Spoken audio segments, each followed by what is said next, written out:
All right. So here we are, 2025, and this is a lunch and learn about resolutions or the evolution of resolutions, or so called. So, welcome everybody. Happy New Year to you. We want to hear from you. You can use the chat, you can use the Q&A. We're talking about resolutions or the evolution of them today and how we can be thinking about giving ourselves the best opportunity to have an incredible set of behaviors in 2025. So let me start with an obvious question. Terry, are you somebody that does resolutions? And I'm not even just saying on the new year. Are you somebody that's one day you're just like, you know what, I'm going to do this and set that behavior? Obviously, New Year is always one of the times that it triggers us to be thinking about resolutions, but we can have there's nothing that says New Year's owns resolutions. We can have a resolution in July if we want to. Are you a resolution person? Let's hear what you have to say on that. I think I was a resolution person, especially around the new year. In my younger years, now what are the habits I'm going to develop and change into? And I guess that's a form of resolution. And over the past dozen years or so, I've been a three words guy. What are the three words that I'm going to map to in this coming year that are going to help inform my decisions, that are going to help me show up as to who I want and need to be. And so that's been really my New Year's activity sometime between Thanksgiving and in the new year. I pick those three words and do my best to keep them front and center and let them inform those choices and those behaviors. How about you? Now, I really like that. And I've been seeing more and more of that actually recently. People saying, this is my word for 2025, or these are my 3 to 5 words for 2025. I am going to ask you what your 3 words are in just a moment. Yeah. Um, I figured you might. I I see that's the thing is I as a fire and an air, I have a lot of what I would have called probably resolutions stemming back. And I virtually, now here's the thing.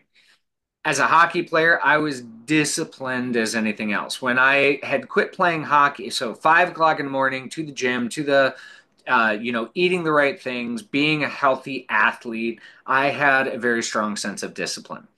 When I stopped playing hockey, I still had the appetite of a hockey player and didn't have all the exercise regime that I was continuing. I was now a debater, a college debater. And what happened in a very, very short amount of time is I put on about 40 pounds. Okay. I was actually, so my frame right now, I'm sitting at about 165 pounds. When I was playing like really competitive hockey, I was 180 lean and I went to 225. Okay. So I'm sitting at 225 pounds. I made a resolution, it wasn't a New Year's resolution, that I would only eat grilled chicken and vegetables for the next 6 months. I did not put anything into my mouth that wasn't water. I didn't forego like, beer, to be honest with you, but that's beside the point. I would still allow myself something like that. But if it was food, it was chicken and vegetables. I went 6 months and did not eat anything that wasn't chicken or a vegetable. So when I put my mind into a resolution and I say I'm going to do this, I've got the discipline to do it. Unfortunately, there's been a number of times that I've made resolutions that I just either didn't have the discipline to follow through on, or I didn't have the drive, the motivation, or something that I fell off on. And that was really where I started to switch into intentions. So I create what are my intentions for this year? So an intention would have looked like I am only going to allow myself to eat healthy, and that includes vegetables, fruits, chicken, fish, whatever I wanted to include in that. But like the intention was to eat healthier. I didn't have to really limit myself to just chicken and vegetables. So the intentions concept, I think, might be similar to the words concept. So share with me your words. And I'm going to ask the audience while we're talking about this. Are you an intentions person? Are you a resolutions person? Are you a words person? Are you none of the above and you're looking for a new framework to think on it? So, Terry, what are your three words, my friend? So intentional was my word for 2024. So it's that maps and tracks exceedingly well to me. And because it's such an important idea, it was on my list of consideration for 2025. But it didn't make the cut. And the three words that did, number one, I guess I'm an old school poet, so I had to go with thrive, right? Thrive in 2025. So things that Oh, are going to allow me and my business and my relationships to thrive. How am I going to show up and invest and put effort and energy towards those things that are going to help those things thrive was important. Number two, was alignment. Right? Staying in my lane is something that I have some difficulty doing. It could be the air. Everything's an opportunity for me. So I get a lot scattered. I would say a little to be polite, but that would just be a lie. So making sure that I'm aligned to being able to thrive. And then the third one, what the heck was the third one? It wasn't present. Hold on, I have it written right here. It's performance.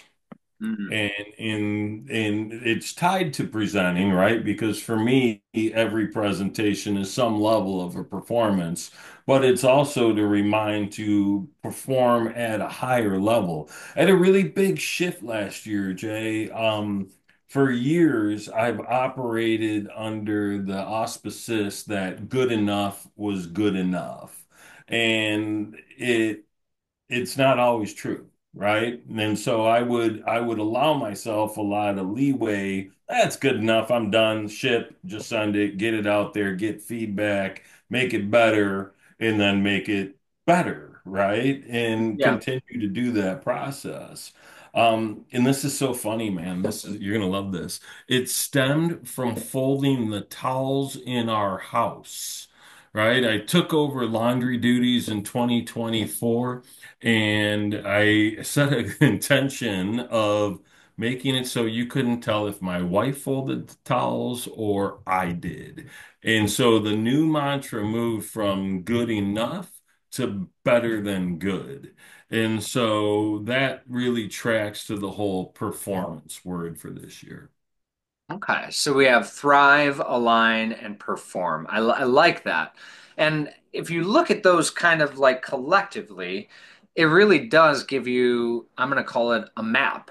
Like you could be asking yourself, is this helping me thrive? Is this helping me stay aligned? Is this helping me perform in the way that I am? Is it contributing to that or is it taking away from that? And then being able to make a choice of, well, I guess I'm not going to do that, right? Like that's what I kind of like about the three words there is it's almost like that high level vision statement for a company or the values of a company that says, is this consistent or inconsistent? If it's inconsistent, not going to do it. If it is consistent, right on, let's go. That's the entire point of it, right? If it doesn't track and align to those words, align, get it?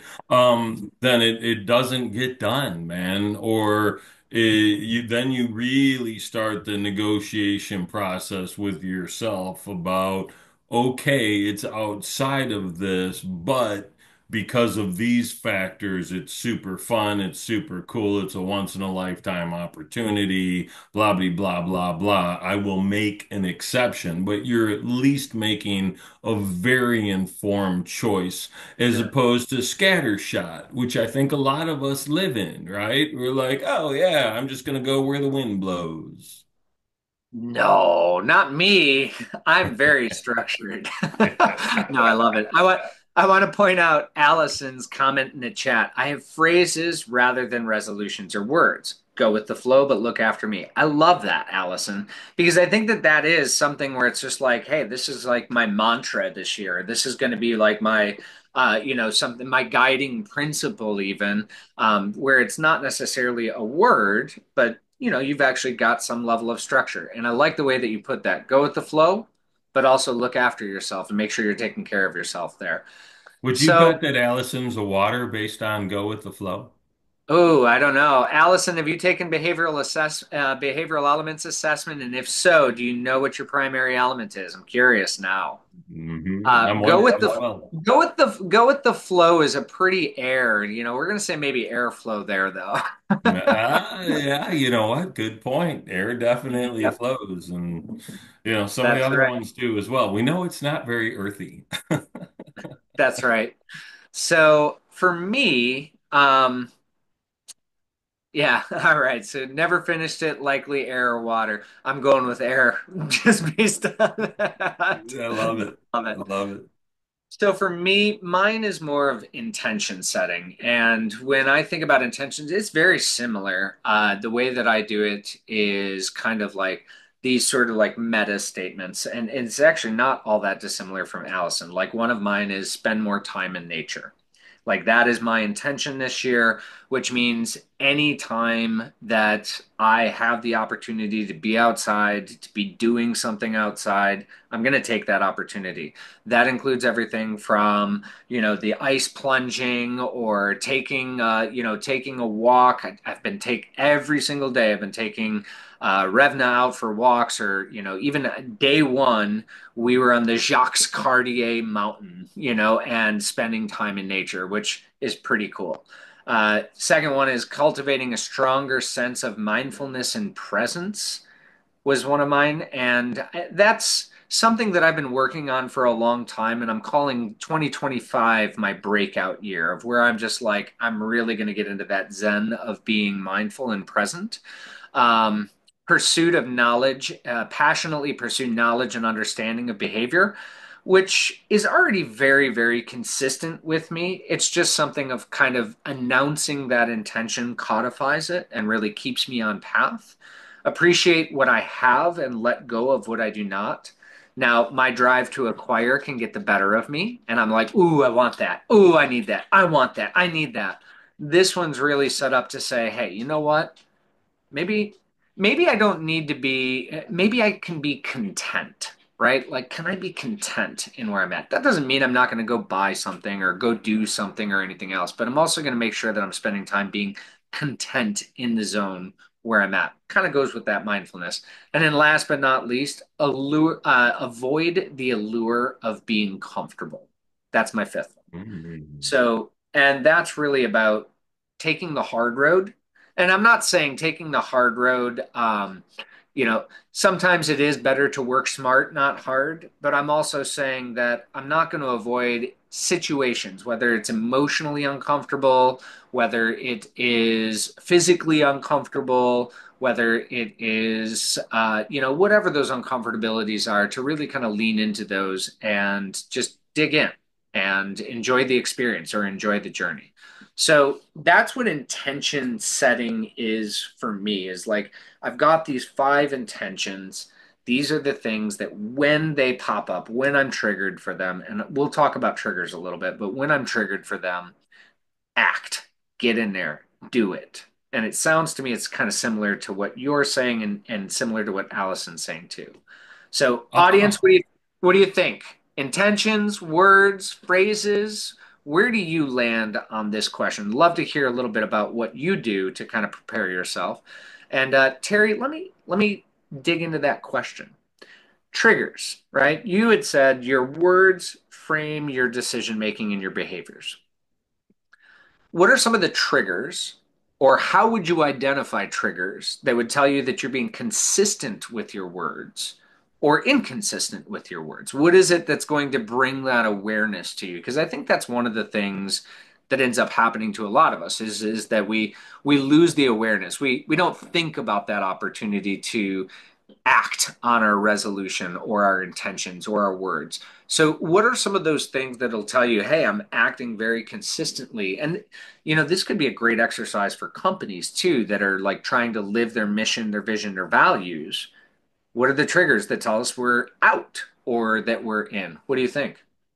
I love that. And it's funny you asked that because I just spent the last week in the UP doing four different keynote presentations. So for me, that was alignment, that was thrive, that was performance. If you're And not following, but yeah, if you're not following Terry on LinkedIn, go to his LinkedIn, check out the videos, check out the pictures. Absolutely beautiful background and some incredible messages too. So I just wanted to give you that nod real quick. Please keep going. Sorry to interrupt you. very kind, very kind. In one of the slides in that presentation is about triggers, right? But we look at it in that context from kind of that negative way, the things that actually trigger us and give us challenges or give us pause. And in the construct there is, hey, when you're triggered by something someone says or does, you need to dig in and figure out why is that actually triggering you. So a little different spin on what you're asking. For me, I can tell when I'm in alignment because, like Allison, I'm in flow. If I'm in a position where I'm pushing doors open, that's a challenge. Not for me, I can knock on doors all day long, but I don't ever get the results. I am a what's called a manifesting generator by human energy design type.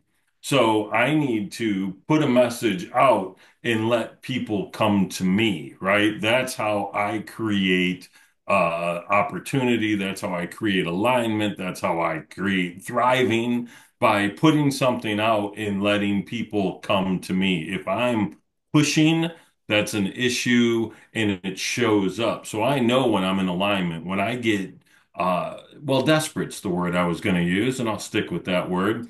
And I'm out there trying to make it happen and grinding and messaging people. It's almost a repulsion for folks. It's unfortunately true. So that's not how I achieve. That's not how I thrive. I have to be still and let the right folks show up. And I have to trust that that's going to happen. That's how I know I'm aligned. That's how I know I'm going to thrive. That's how I know I'm going to be able to perform at the highest level. So I need to stay focused on creating messaging to put out and let it attract the right people to me as opposed to doing the one-to-one combat or the 100 phone calls a day kind of thing because it's a useless period of time for me, much to my chagrin. Because listen, man, I'm geared up to make things happen. I'm cool with that idea. But after 15 years of smashing my face in and out of that wall, I know it doesn't work. Sure. I see Stuart in the comments also says, I'm a manifesting generator too, just a builder. If I'm not working towards a goal, then I'm lost. I love that you bring that up, Stuart, because that's actually something that kind of resonates with me as well, is I actually noticed I've noticed this, and at first it's really interesting because it happened before COVID, and then it was after COVID that I really realized what it was. Is at some point in time I had like a gap, and I'm going to call it maybe a 6 week gap, which doesn't sound all that long, but it was a 6 week gap in between where I had done a presentation. And at that time it was almost all face to face, right?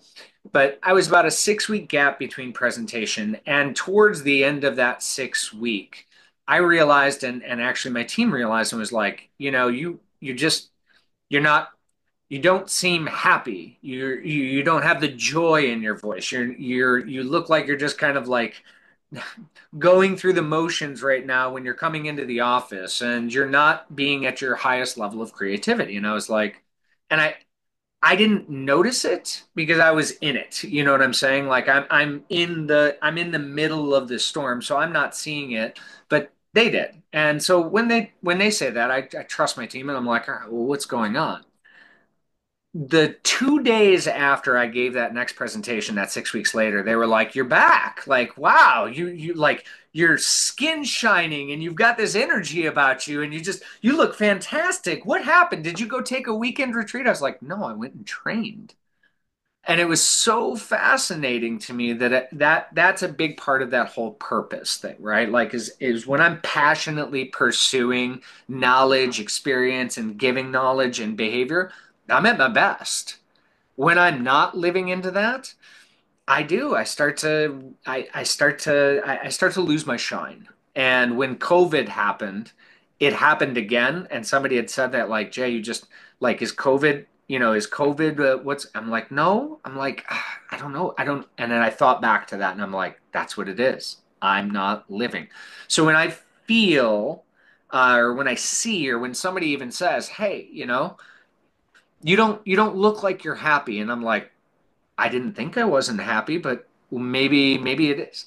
That's one of the things that I look back into is what are my intentions? What are my kind of key pieces here? That's a big trigger for me is not doing something and how it shows up in my emotions, or anything else. So if I'm not working towards my goals or if I'm not working towards something, I'm kind of lost too.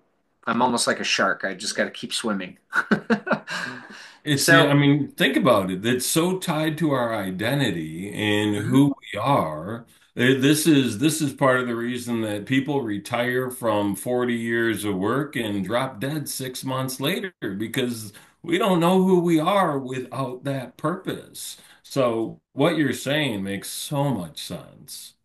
Well, and I over the course of my time and really kind of becoming more and more aware, I've realized things like, for example, if I'm not meditating pretty consistently, I start to get some of that sort of tension in the heart. If I'm not going out actively outdoors, I start to get some of that tension in the heart. So I think what I would say is I really learned to become more aware of or how I show up or how I show up for other people and what's missing in my life that I love or what's missing or what's in my life that I don't love in that moment. And that has helped me really kind of define some of my triggers or what are some of those things that put me into that space of at my best versus not at my best.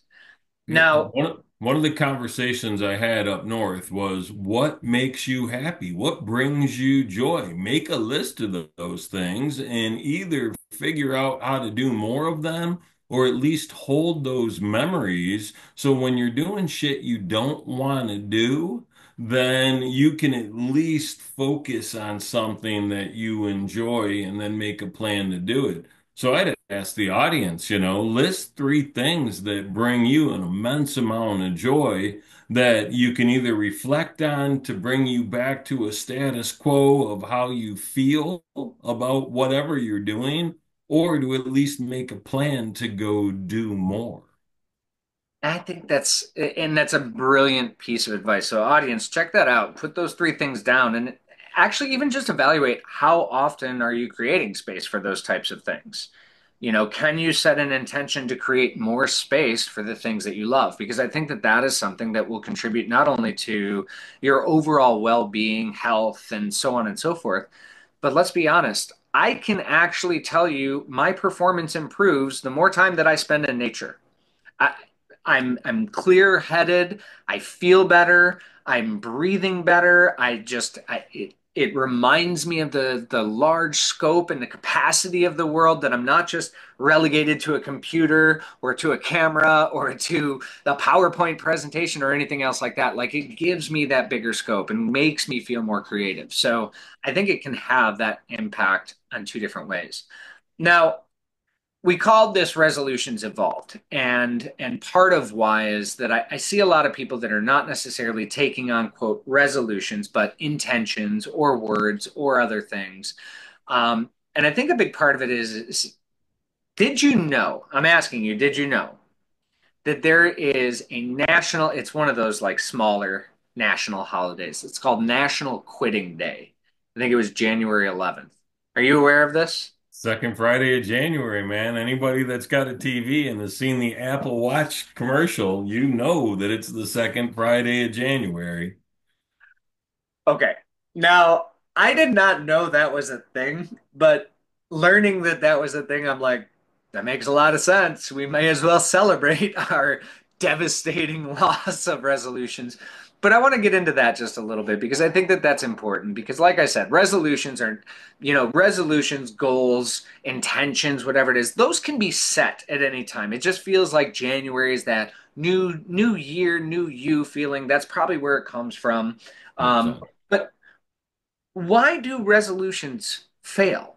I think we need to get to the bottom of that, or at least spend a little time talking about what is it that just tanks us 2 weeks into the new year, that second Friday into the new year, National Quitting Day. So you're not alone if you've ever failed on a resolution, an intention, a goal, or whatever else. You're not alone. There's a national holiday for it. 72% or something ridiculous, Yeah. right? I mean, it is like three-quarters of us are impacted by it. And what's interesting is you use the word that explains why intentions or resolutions don't work. And then I just used the same word. Hmm. Why? Right? When we don't have it tied to a specific why, that's going to drive us, propel us, keep us motivated, keep us engaged. That's why these things tend to fail, right? And I've said for years, when your why is strong enough, the hows take care of themselves. Yeah. And so as a result, if you're not crystal clear on why it matters and why the results or the outcome are important to you, you're going to make excuses. You're going to let it slide. You're going to let other things take precedent.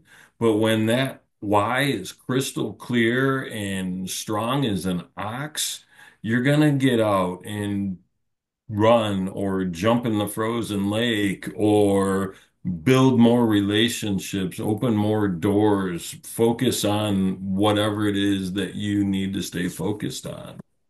That's my intent, my belief. What do you think? No, I love that because, and I think we even talked about this in the Behavioral Elements Academy a little bit of, our identity often drives a lot of our behaviors.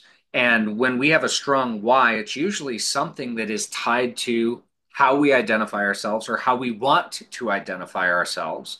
And that's really what kind of gives us a little of that motivation to shift or change. Um, I agree with that, that having that why or the purpose is going to be something that will allow us to sort of stay on track a little bit more. Uh, one of the things that I've found, and one of the things that I've noticed is a lot of resolutions, and I don't know if it's 72% of resolutions, but they're focused on stopping or starting something that's generally painful. It's I don't want to say that it's negative, right? Like I'm going to give up chocolate cake. Is there some value proposition to that? Sure, there's a calories, there's an eating healthy, there's a whatever else like that. But a lot of resolutions that I end up seeing are something along the lines of I'm giving up X.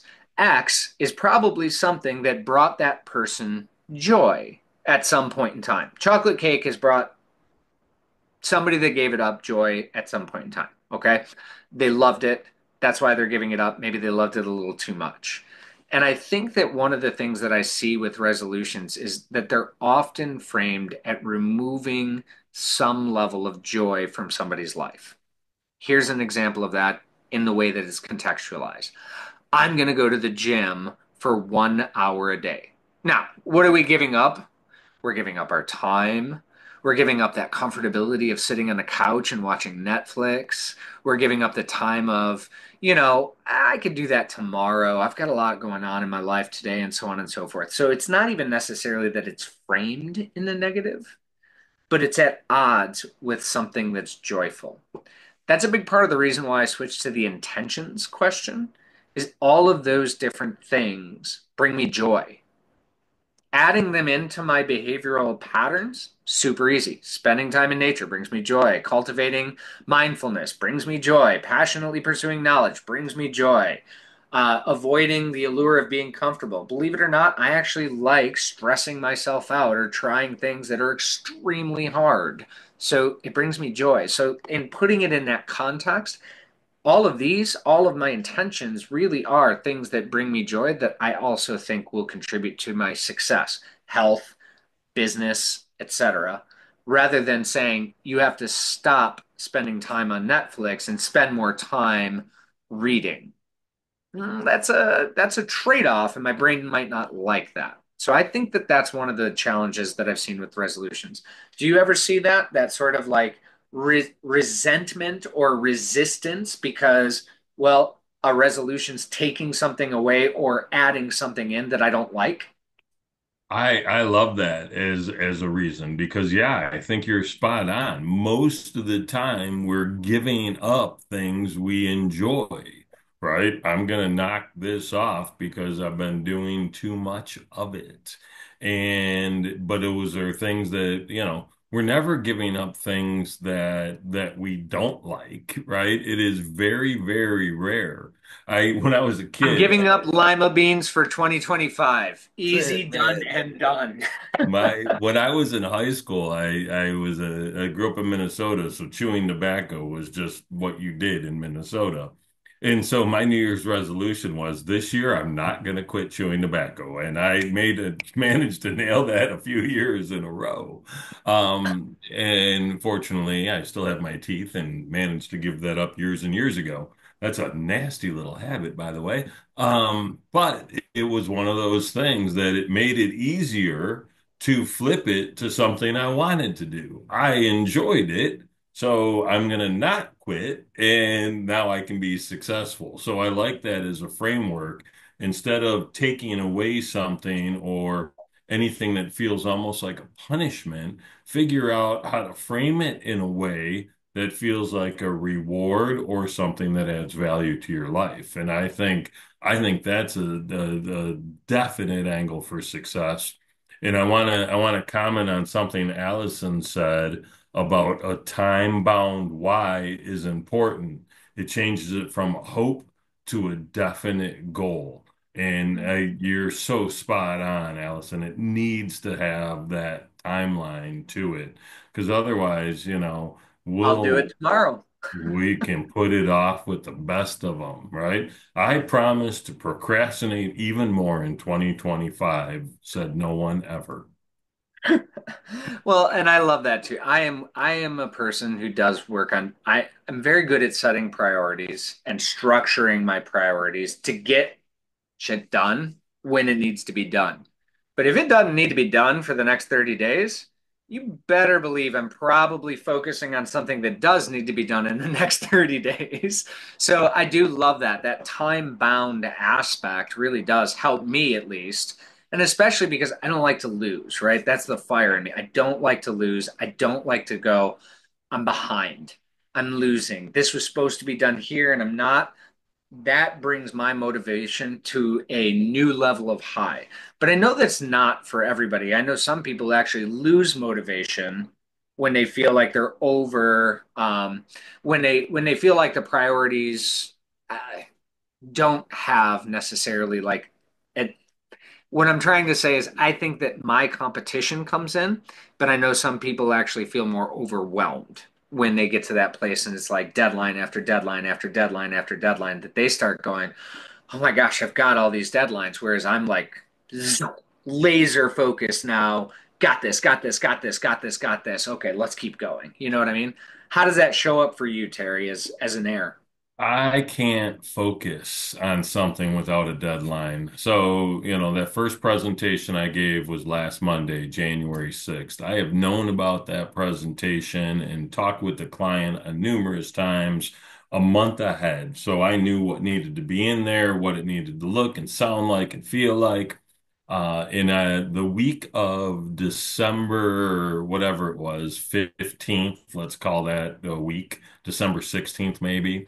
I had a lot of open time in my calendar, and I was like, I am gonna spend time working on this presentation for January 6th.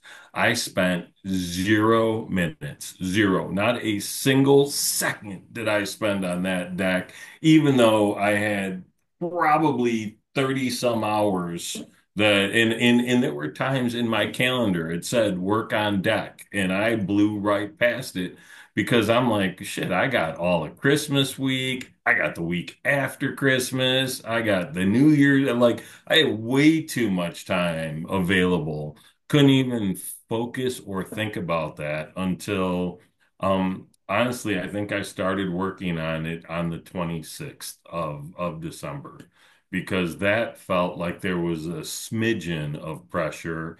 And between you and I and the few people here, I actually spent time working on that deck Monday, January 6th, 3 hours before I gave that presentation.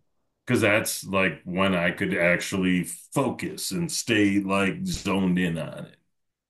But here's the thing, and I'm going to share this, and this is not a voice for procrastination because I imagine you're probably very similar to me. I was asked one time, like, okay, how much time, like, when will you prepare? I had a speech coming up, and it's like, do you have your speech written? I'm like, no. It's like 6 weeks out. And 6 days out, do you have your speech written? No. 6 hours out, do you have your speech written? No.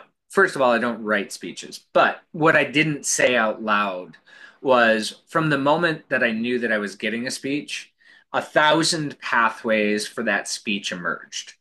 Over the course of the next 6 weeks, that went to 500. Then it went to 250. Then it went to 100. Then it went to 50. Then it went to 20. Then it went to 10. Then it went to three. And before I get up on that stage, there are three different speeches that are completely prepared and ready to go right here. I don't know which one's coming out until I step on the stage and I feel the energy. So for me, that's not procrastination because I am putting thought into it. I am actually considering it, contemplating it. Now, have I sat down and written it down? Have I made the final decision of what's going into the PowerPoint deck or not going into the PowerPoint deck? No, but I've spent 2 decades at this point in time studying behavior. Guess what? I've put the work in. That's not necessarily procrastination. That's just managing my time, or at least that's what I tell myself. That's how you excuse the behavior. That's No, right. but it That's makes right. sense, right? Because I used the exact same deck 4 times, but I can assure you that the lady, the only person that saw all 4 presentations, would tell you that each one of them were wildly different, Yeah. right? So let's parlay this into maybe not just the training world, right? Like, because we all fall victim to what would be considered procrastination or what would be considered of not, necessarily having the energy or the motivation to do the work in advance or upfront. So I do love this time bound thing because yeah, I am definitely somebody that benefits from having a deadline, a hard deadline. So let's think about it this way. How can we maybe leverage that in our lives and thinking about this of reframing this concept of procrastination? Because I think that that's what one of the other killers of resolutions is I can do this tomorrow. I can get to it tomorrow. I can take care of this tomorrow. I can follow this up tomorrow. So how can we maybe and I'm kind of thinking of framing this of falling in love with the journey, right? Instead of looking at the outcome, maybe falling in love with the journey, the actual practice of doing something. What's your thought on that, Terry? I'm a big fan of changing the phrase "I have to "I get to." Mm. And so when we look at something as an obligation, it gets pushed down the road. When we look at something as a value add or as a benefit, we want to snatch that thing up as quickly as possible. So just the words we use and how we think about something and how we move into that space becomes really important to me. I really like that because it's actually just using that language, and language is so important because it does actually create our reality. We create our reality with language. So even saying something like, "Ooh, I get the opportunity to do this." When we think about opportunities, we know that opportunity only knocks so often or whatever else, so it may actually inspire us. I think about it as small chunks and kind of chunking my intentions or my resolutions or my goals or anything else like that. So this was one of the evolutions that I think that I had that started to make my resolutions more sticky. Was instead of looking at the final outcome, so in the context of our previous discussion, instead of the outcome, which is the speech, looking at the actual journey, the practice, the getting it in, the thinking through the different situations, that thinking about that as being the exciting part, right? The outcome is a result of being excited about thinking passionately about all the different pathways or thinking about, how could I do this or what could I put in here? And I even think about that in terms of maybe something that's not as fun. Maybe I want to get into better shape. Okay. Well, if I think to myself, I want to lose 30 pounds, I could get a saw and cut my arm off and probably get at least most of the way there. But that's not the intent. What is Not the at intent? 165, dude. Yeah, You don't have 30-pound arms. sure. Well, maybe an arm and a half, but when we think about it, I really think about it and go, how can I find a place of joy that's going to help me either eat better, a place of joy that's going to help me exercise or spend some time walking. Going back to like obviously what Alice and I both really like, I will walk for miles in the woods. But like intuitively, I don't think to just, park at the back of a parking lot and walk because it's extra steps. I don't think like that. But in the woods, I'm telling you, 12 miles. So if I'm trying to think about like, how can I enjoy the journey, the outcome being more healthy, getting to a whatever weight it is, or whatever those things are, what is the behavior that brings me joy that'll help me get there? Does that make sense? 100%, right? So you're basically reframing it to set yourself up for success, right? And if you go back to that three things that you love or want to do or make you smile or bring you joy and can align and map to those, that helps you get to where you're trying to go. It's when we look at it in perception, such a thing, right? The Stoic philosopher, and I can't remember if it was Marcus Aurelius or Seneca, but he said, and it might have been Epictetus, but he said, see things as they are, not better or worse than they are. And what I take that to mean is life happens. Mhm. We decide whether it's good or bad, right? But we always frame things so quickly. Oh, this is horrible. I'm having a bad day. Dude, it's 10:03. You got so much day left. Let's not write the whole thing off. You had a bad hour, a bad 5 minutes, right? We get to choose in every moment how things are and how we feel about them. And so I'm always a big fan of turning that dial far to the optimistic side. I joke all the time. I'm recklessly optimistic, right? I'm not just optimistic. It's reckless, but it's okay because given the choice, I'd much rather err on that side than on the flip side of it. So, audience, I want to hear from you. Tell us what, Terry and I are here. We're going to answer questions or anything else. If you've got them, toss them into the chat. If there's something that you want to think about in terms of habits, resolutions, behaviors, goal setting, etc., toss it in there. But I'm going to piggyback off of something that you said, Terry. It's really funny. When I came back, when I got back from Quebec, I made it back to Battle Creek, and I'm going to say, thankfully, Francesca hadn't made it back here at that point in time because I'm glad I got to deal with this. Uh, my pipes froze. The heat lamp had gone completely out, and sure enough, what happened? Everything froze. To go to turn the water on, nothing comes on, and I'm like, oh my god! Run down there, realize the bulb's out. Go up to the store, get a new bulb, install it, get it in there. Sure enough, overnight, it heats up, the water starts flowing again, but not out of the faucets, out of the pipes. They had exploded. And I'm sitting there, and it was probably 20 degrees outside at that point in time, nice and cold. And I'm like, well, at least I get to go outside. And I started doing that sort of at least, like, at least I get to be outside for a little while. At least I'm going to learn these new skills on how to do plumbing because I had called a plumbing specialist and they couldn't get out until the next day. And I was worried about everything else freezing now too. At least I'm going to. So I love that. Shifting in is like, I like learning new things. I'm going to learn how to do plumbing this time. I like being outdoors. I'm going to go test. I like challenging myself. This is going to be a challenge. And ultimately, I was able to resolve the entire issue in about an hour and a half.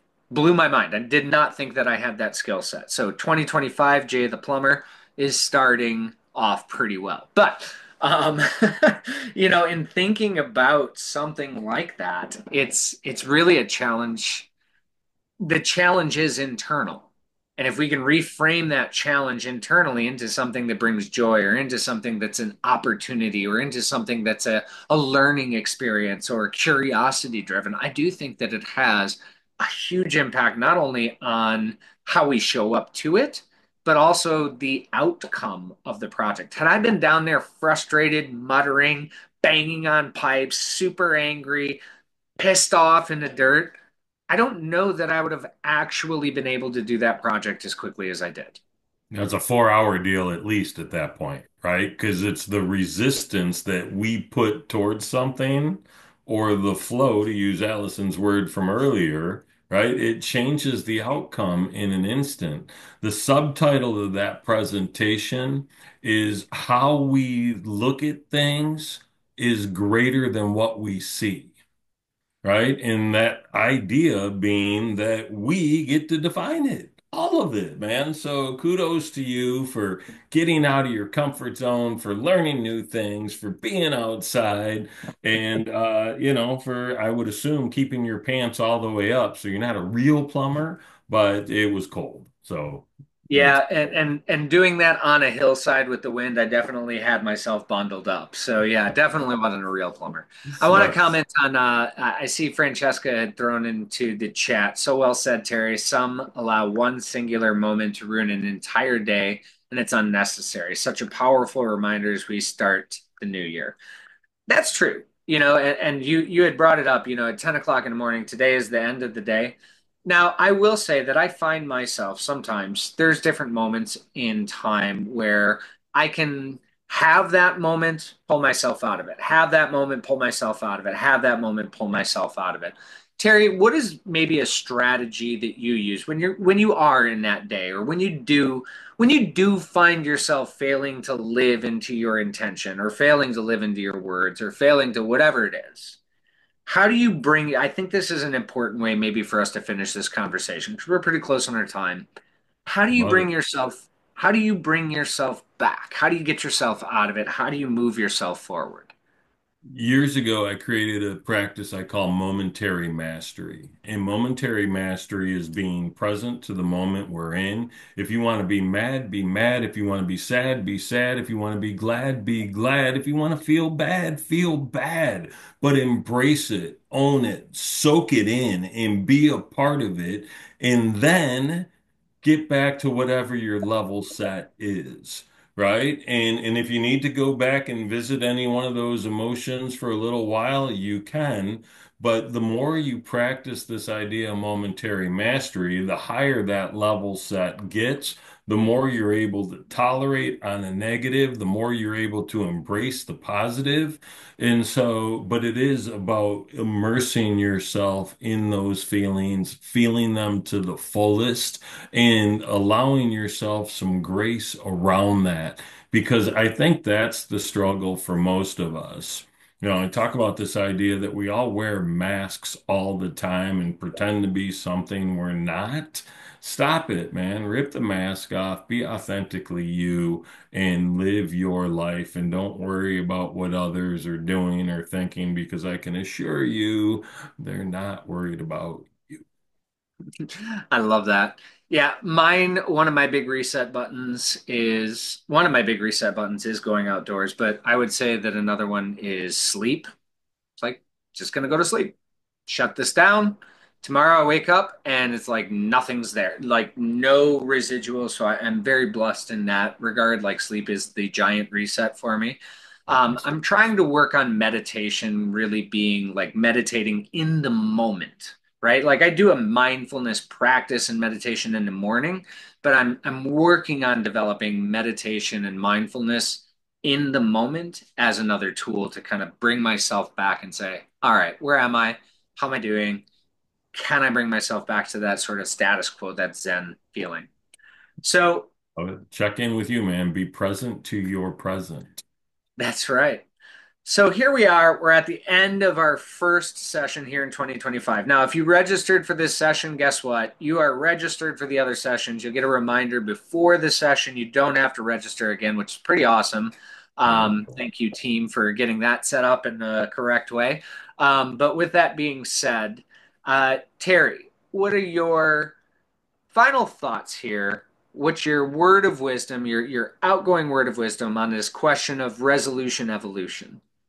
I would pick some guiding words. I really would. I would spend some time, even if you don't use them, even if you don't stick to them, but I would spend some time and think about three words that you want to map 2025 to. It's an interesting exercise. I mean, if you think about the bazillion words there are, so eliminating that process, it's going to really help you find some clarity on who you want to be, and that is always time well spent.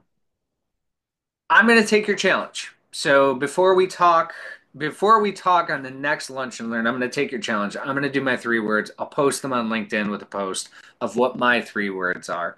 Mine is going to be don't just make now the moment in time that you're thinking about resolutions or intentions or sort of guiding words or anything else like that. Really spend time all year thinking about, is this serving you? Is this goal? Is this resolution? Is this purpose? Is it fitting with where you want your life to be, where you're at currently, right? We often lean into that January timeframe, as we said, but if you haven't developed some level of intentions or words, do it. Do it now. Check in with yourself in a couple of months and see if they're still consistent and working for you. If you've already created some and you go, maybe I could actually do a little work and reevaluate and make these more succinct, do that. You get to be the driver of your own destiny. And by doing these things, hopefully, we've given you some tips and ideas to really think about these in a different light and to look at them in a way that will serve you and help you to behave at your best for 2025 and beyond. So, I want to say Uh, thank you for my colleague Terry for bringing this back online with me in 2025. And I want to say thank you to you, audience, for being here with us in our very first Lunch and Learn of 2025. We'll be hitting it hard here in February. We'll be putting some information out, but if you registered, you actually probably already have the list. So stay tuned for February, and we will look forward to our next conversation that second Tuesday of February. Thanks, Terry.